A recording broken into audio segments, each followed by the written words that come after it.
Africa did not start with slavery. Africa's history did not begin with slavery.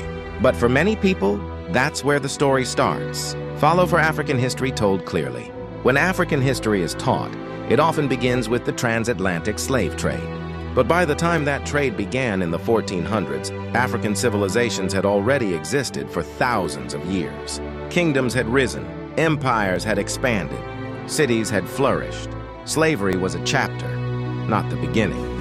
Long before the transatlantic slave trade, ancient Egypt and Nubia developed complex states along the Nile. The kingdom of Kush ruled and traded across regions. Aksum minted coins and connected Africa to global trade networks. West African states were building organized societies that would later become empires. These were political systems, economies, and cultures, not blank spaces.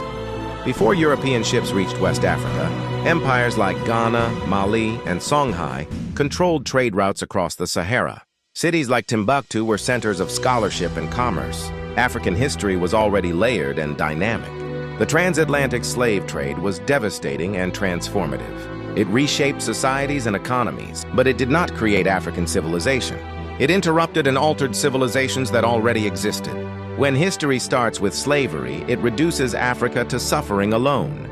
But Africa's history includes governance, philosophy, trade, art, science, resistance, and innovation. Understanding the full timeline restores balance. Africa did not begin with chains.